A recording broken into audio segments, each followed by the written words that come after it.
আপনারা এসেছেন হৃদয় মুখার্জির বাড়ি। হৃদয় মুখার্জির মায়ের নাম হচ্ছে হেমাঙ্গিনী দেবী। আপনার পরিচয়টা একটু দিন আগে যেমন বললেন। আমার নাম দেবাশিস মুখার্জি। আমি হচ্ছি হৃদয় মুখার্জির নাতির ছেলে, চতুর্থ পুরুষ। আপনারা এসেছেন হৃদয় মুখার্জির বাড়ি। হৃদয় মুখার্জির মায়ের নাম হচ্ছে হেমাঙ্গিনী দেবী।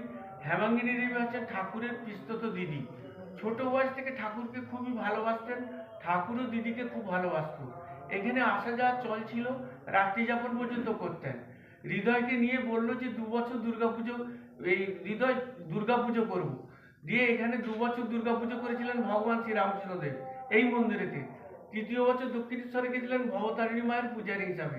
সে বছর হৃদয় দুর্গা প্রতিমা স্থাপন করে দক্ষিণেশ্বরে ডাকতে যান যে মামা চলো পুজো করবে যে। ঠাকুর বলেছিল, দেখ ঋতু কি করে যাবো রে, মথুরকেও কথা দিয়েছি মথুরের দুর্গা পুজোয় থাকবো, এখানে ভবতারিণী মায়ের পুজো, তুই যদি পুজোটা করিস খুব ভালো হয়। বলেছিল, মামা আমি তো পুজোর কিছু জানি না। বলছে, পুজোর কি জানতে হয় রে, মায়ের কাছে কাঁদবি কাটবি ফুল বেলপাতা নিবেদন করবি। তখন বলেছিল, মামা দুর্গা পুজো মহাপুজো মা গ্রহণ করলো বলে কি করে জানবো। ঠাকুর বলেছিল, তুই যা, আমাকে দেখতে পাবি। এসে এখানেতে ঘট স্থাপন করে ষষ্ঠী সপ্তমী পুজো করছে।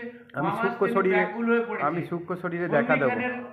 আরতি যখন তুলেছে তখন দেখছে মাটির প্রতিমায় প্রাণ এসেছে, দশভুজা রূপ ধারণ করেছে এবং সেই দশভুজা রূপের থেকে একটা জ্যোতি বেরিয়ে আসছে।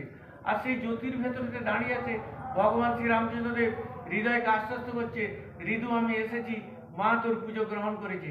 এই সেই মহাপীঠস্থান যেখানে মাটির প্রতিমায় প্রাণ এসেছিল, দশভুজা রূপ ধারণ করেছিল।